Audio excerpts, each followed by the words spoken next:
Vous savez, quand vous prenez des décisions sur un coup de tête et après, il faut les assumer, bah, c'est beaucoup moins en ce moment. Par exemple, j'ai décidé de postuler à l'armée. Donc hier, j'ai dû aller à une séance d'information sur l'armée. Est-ce que je suis pour le gouvernement de Belgique en ce moment? Pas du tout. Est-ce que l'autorité me fait vriller? Un petit peu, oui. J'ai pris aussi une décision de trouver une correspondante pour améliorer mon néerlandais. Voilà, hein, le néerlandais que j'ai détesté pendant autant de temps à l'école. J'étais en mode langue du diable, je la veux pas. Et maintenant, je suis en mode pourquoi pas devenir trilingue en néerlandais finalement. Premièrement, parce que il y a 3 fois plus de jobs en Flandre. Deuxièmement, parce que j'ai envie de comprendre ce que Max Verstappen y dit. Troisièmement, parce que c'est un peu stylé de parler 3 langues parfaitement. Donc bref, je viens d'envoyer un mail à une parfaite étrangère sur Internet en espérant que ce soit pas Roger, 54 ans, derrière son écran. On verra.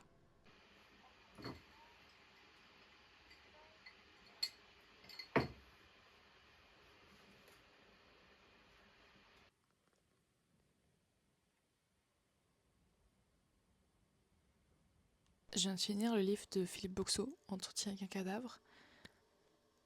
Je ne comprends pas la hype autour de cet auteur. Certes, si vous avez une curiosité morbide, les histoires sont intéressantes, mais en attendant, il écrit mal. C'est super mal écrit. C'est le deuxième que je lis, ok?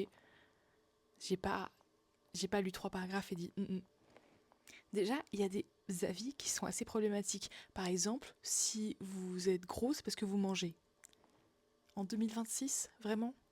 Et puis juste, parfois, il passe du sujet A au sujet B, puis il revient sur le sujet A 3 pages plus tard et on perd le fil.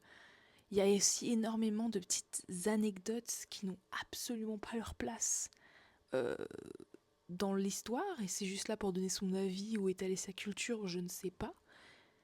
Mais je ne comprends pas. Vraiment, j'ai dû me forcer à le finir. Le premier, ça allait encore. J'ai quand même pris plaisir à le lire, mais le deuxième, là, Mais je suis tellement heureuse de ne pas avoir dépensé 20 € pour ce livre. Je vais peut-être essayer de lire les autres, mais franchement, en fait, j'ai l'impression que parfois, il fait comme moi quand j'écrivais mon mémoire, il brode un max.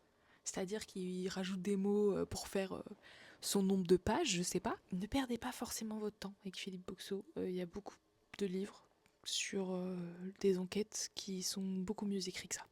Voilà, voilà.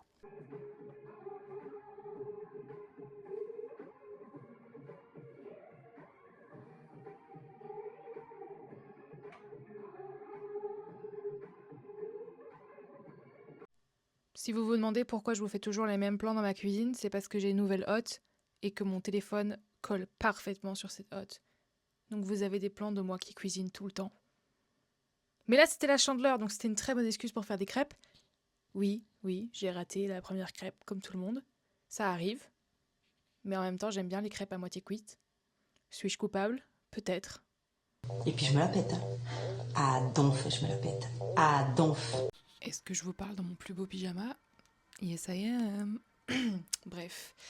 J'ai décidé que j'allais regarder un peu plus de films cette année parce que pour une étudiante, enfin une ancienne étudiante en cinéma, je ne regarde plus beaucoup de films. Je regarde beaucoup de séries par contre, mais pas beaucoup de films. Du coup, j'essaie de regarder un peu plus de films cette année, donc j'en ai regardé 4 là. 4 en 2 jours. J'ai regardé Am I OK avec Dakota Johnson.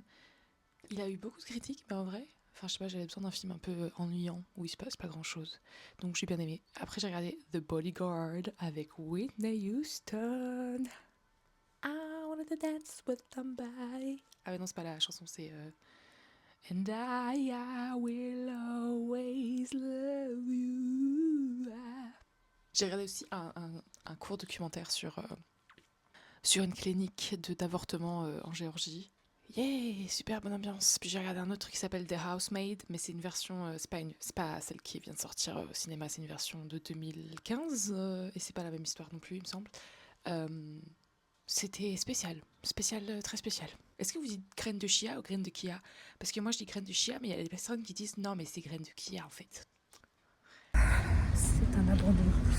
Je suis dead. La droite décide de ne pas coopérer. Donc je rentre. C'est fini les Jeux Olympiques pour moi.